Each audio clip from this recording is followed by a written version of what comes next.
Okay, so this part really should have been on the end of what we just did. Oh, everyone grab a calculator. Give me one.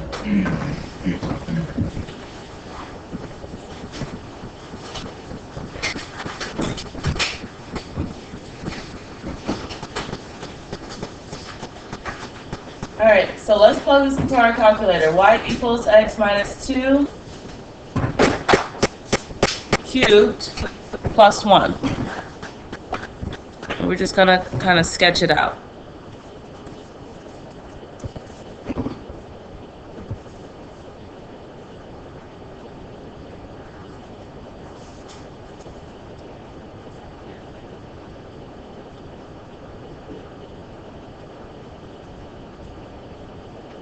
All right, so I'm going to type this in. Y equals parentheses x minus 2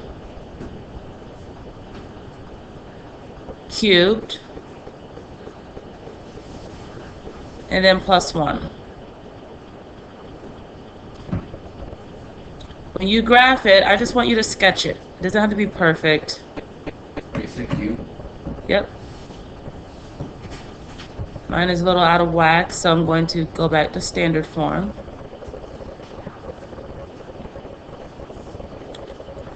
Okay, so this is what you should have, right? It doesn't have to be exact. All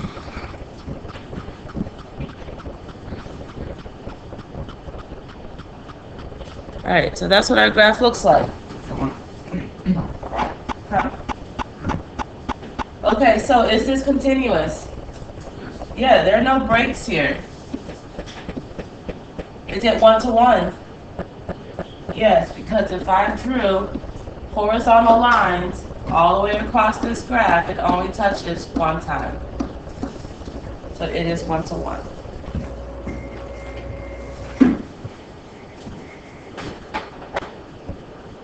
Put on silent. All right, let's go back to your calculators and let's type in the next equation.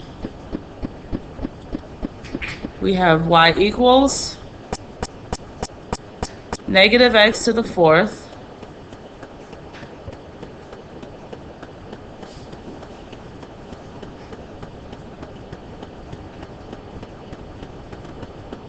plus 13x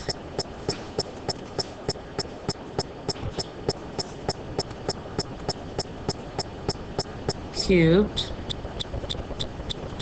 Get my mouse. This is so much longer.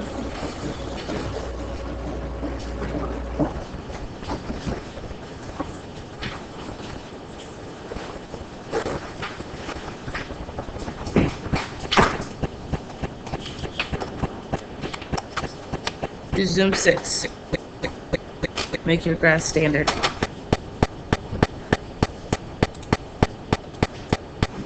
Right, minus 57x squared plus 95x. Yeah, I'm just saying it's supposed to be straight line, right? Minus 50. This is what you guys can see.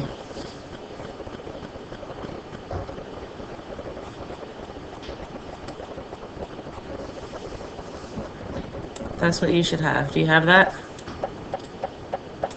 Dennis, do you see where you went wrong? Maybe you forgot an exponent or something. So in this case, is it continuous? Yeah, I can keep going without picking up my pencil. But is it 1 to 1?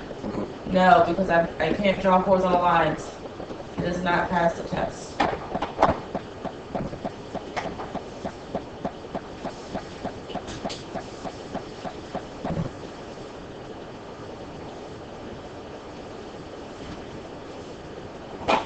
Okay, so you just have to sketch it. All right, finding the domain and range. Domain is which value, x or y? Yep. Domain is your x value of the function. You look left to right. Polynomials have domains of negative infinity to positive infinity. So your range is your y value of the function. You look from bottom to top. This is what we call our Drake. That's how we remember that. Okay, just imagine these graphs really have arrows on them. Look how the arrows get cut off. Alright, so my domain is going to be, how far left and right am I going? My graph will keep going left and right, on and on and on. So that would be negative infinity to positive infinity. It's going to keep going because of the arrows. My range, if I start from the bottom, I have an arrow, right? So I'm coming from negative infinity, and I'm going up to where? Huh? Positive infinity.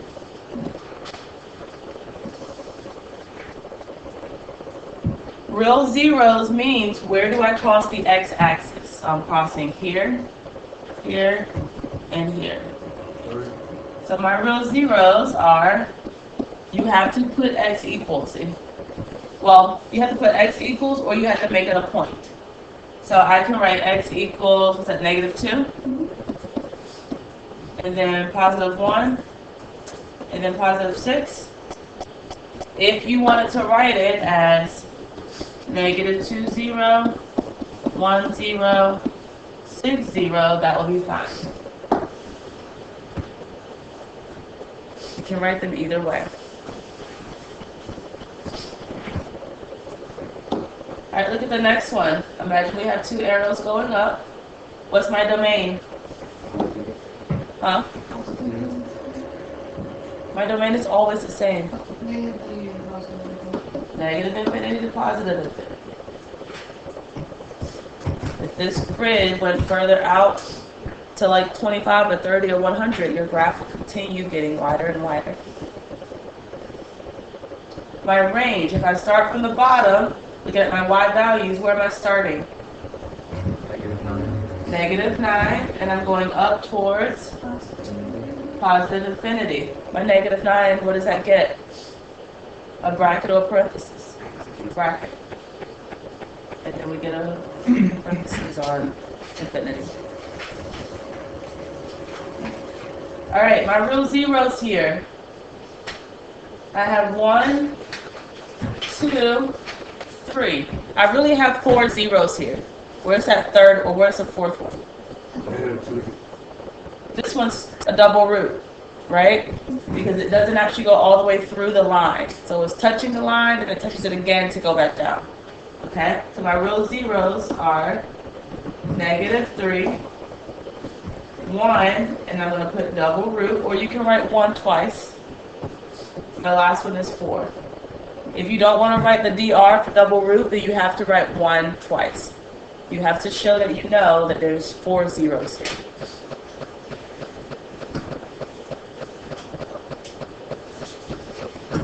All good? Okay. Alright, so finding the local maximums and local minimums. Local maximums are the maximums, or the max of the terms. Okay, in the past we just had a parabola, either positive or negative, and we've asked, is it a maximum or a negative? But now we can have multiples because it's the max of the term, wherever we're actually terming. So, if you look at this graph here, your local maximum would be here, because that is the maximum of my turn. And as I'm turning in my graph, that's the highest point. And we're just going to write it as a point. So it looks like that would be -1, is it 3?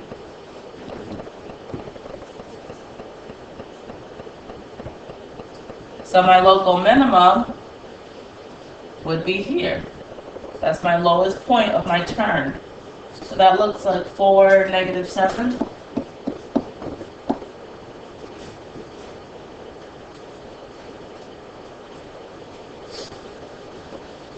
So on the other side, your local minimums are the minimums of the turns.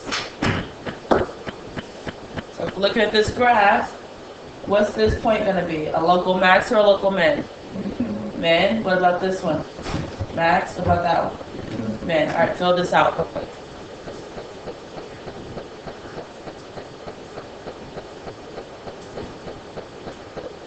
When you're done, Charlie, tell me what you get for your local maximum. 1, 0. 1, 0. Okay. Dennis, what do you get for your local minimum? Just name one. 9. Well, it has to be a point. So Oh. -2, -9, right? Or is that -1? No, -2. So your local minimums, and well, anytime there's a maximum or minimum, it always has to be a point. Okay? You can't put just one number, you can't put infinities. Alright, Sonia, what's the other local minimum? 3 and -4. 3 and -4. Okay. This bottom part here is a little confusing, a little different, but let's just say that we have,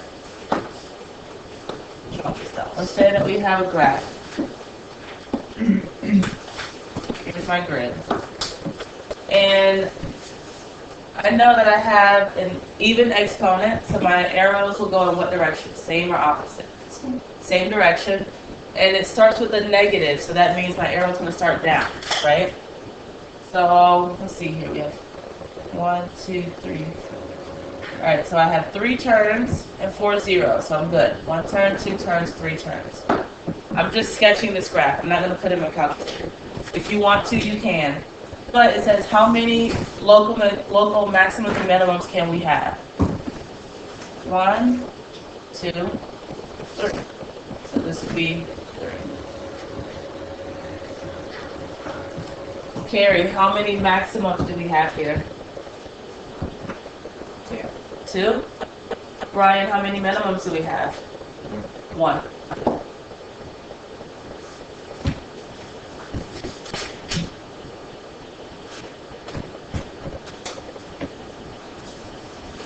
So far, so good on this. Early release days look like. Okay. 3 from the left. Yeah. Good thing we have a review day. So much you guys are here next class. Alright, increasing and decreasing intervals. We've done this since Unit 1, but we need a reminder because it is a little tough.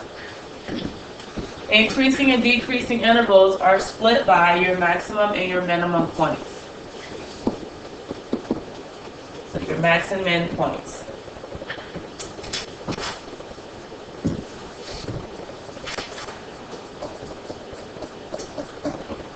Step 1 is to find your turning points. So this is a turning point because if I go from left to right, I'm turning at this point. I go down, I'm also turning at that point. What's my maximum here? My local maximum? -1. I think it's at -1. -1, 3. Yeah. Sorry, that was very small and it's dark, so. A little hard to see. Alright, my local minimum is where? It's like 4, -7. You guys agree?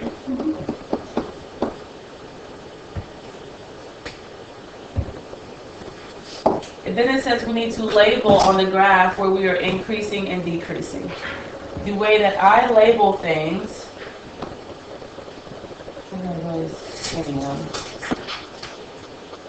I draw a line where I am, oh that's pretty bad. Sorry. I draw a line where I'm changing directions. You can just make a dotted line. Okay? So, from left to right, what am I doing? First, am I increasing or decreasing? I'm increasing and then I'm going down, so I'm decreasing and then I'm going back up, so I'm increasing again.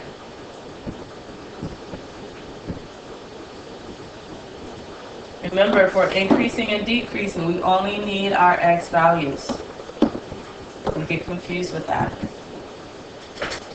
That means all the way to the left, I'm coming from where?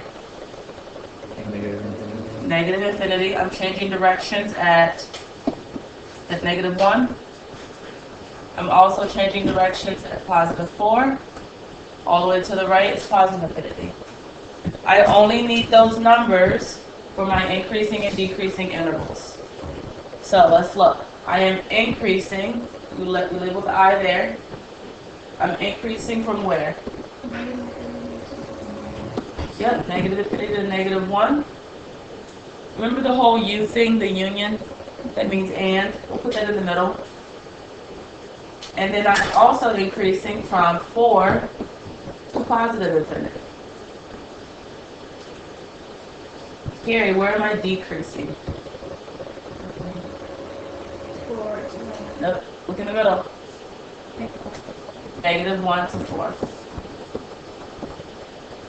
Guys, remember for our increasing and decreasing, we always use the x values. So we always use parentheses. Okay.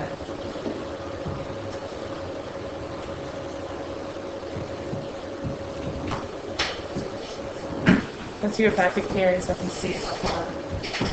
Let me speed up. Not too bad.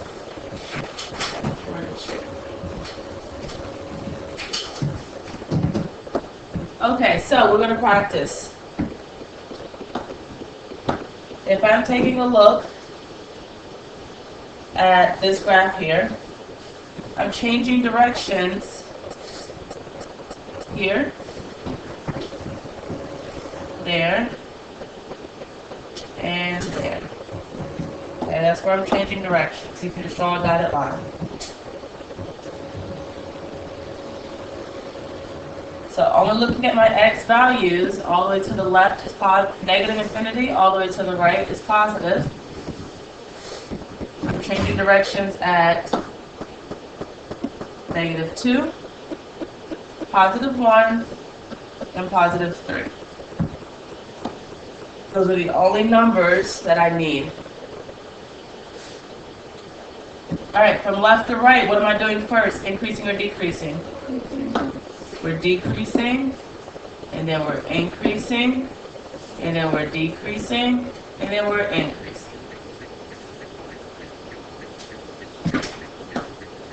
So I'm increasing from negative 2 to positive 1. I'm also increasing from 3 to positive infinity. I'm just using my graph.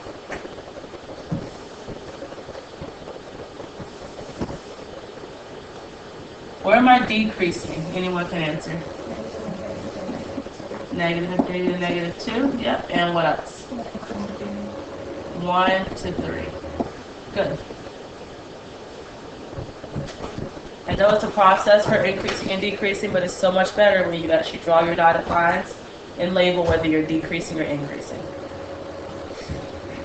So like for the second one, if I am going from left to right, do we see how I am increasing the entire time? Right? So I'm increasing from negative infinity to positive infinity. I'm not going down at all.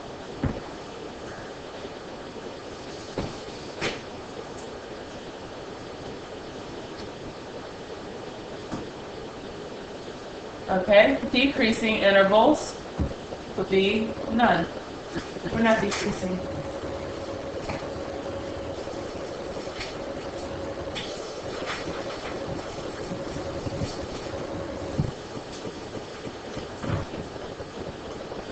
All right, last part. Finding possible equations and polynomial functions. We did this in Unit 2. You guys did pretty well with it.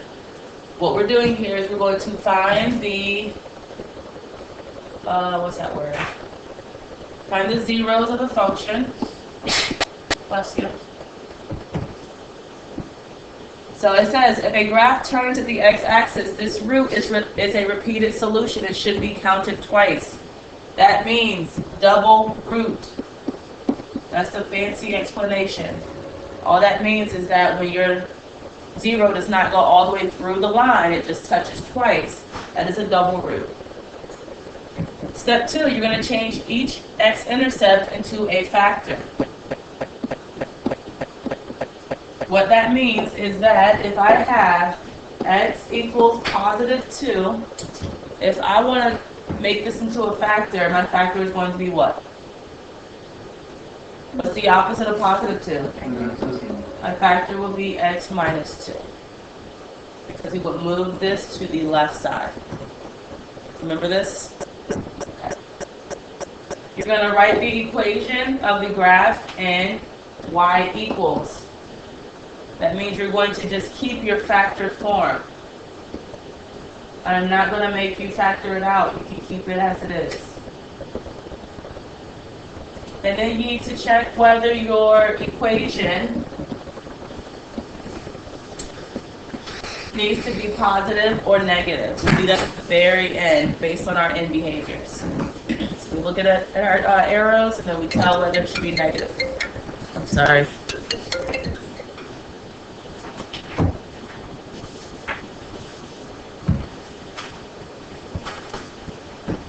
Okay?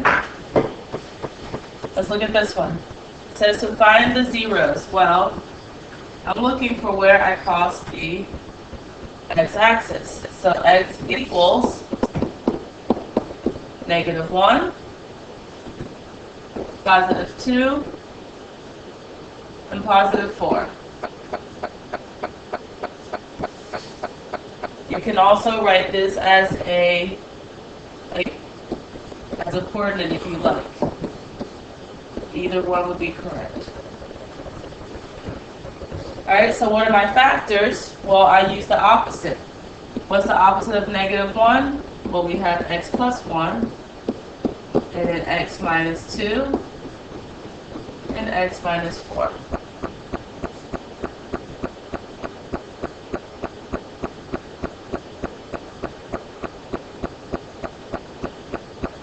When it says what is the equation, we're going to copy these factors over. All we need is a y equals. So y equals x plus 1, x minus 2, x minus 4. The very last step is for you to look at your left in behavior. Is this arrow going up or going down? Up. So that means that my graph is going to be positive. You don't have to put a negative sign in front of it. You'll put it right here so that it's going down.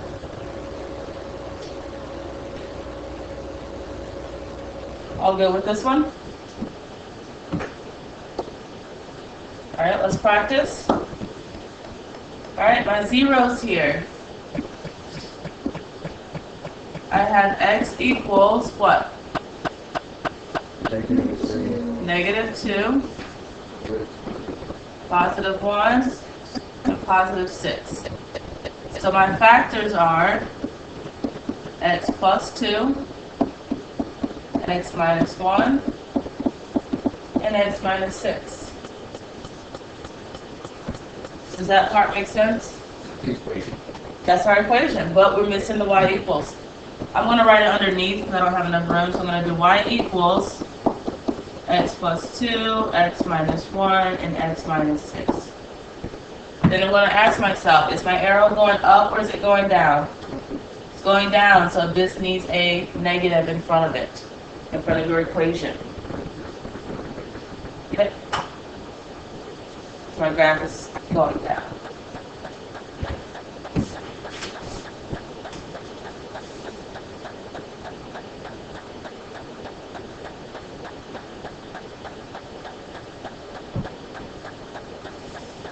Hold on 1 second. You guys try the next one. It's a double root, so we should have 2 answers. Alright, I have to fix something. This is not right. This should not be a negative. So what, you know how I told you to look at the arrow? That's not true. Because from left to right, what am I doing? I'm increasing, right? We'll go over this again. I'm increasing, which means it should be positive. So go ahead and erase that negative.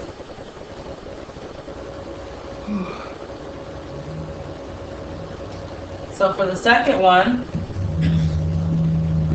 did you guys get double root of -4? So your equation is what? X plus 4. X plus 4 squared, or you can write it twice. And this, once again, this should be positive because from left to right, it is going up. It is increasing.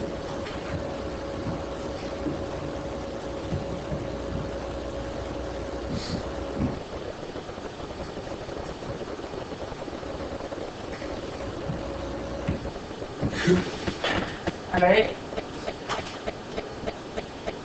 For the last one, my end behavior is -3, 1 double root, and 4. Did you guys get that? So my equation is y equals x plus 3, x minus 1 squared, and x minus 4. If you want to write your double roots twice, you can do that. Doesn't matter. And then if we're asking ourselves, do we increase or decrease here? Decrease, so that should be a negative. That's what we should be checking. Are there any questions there?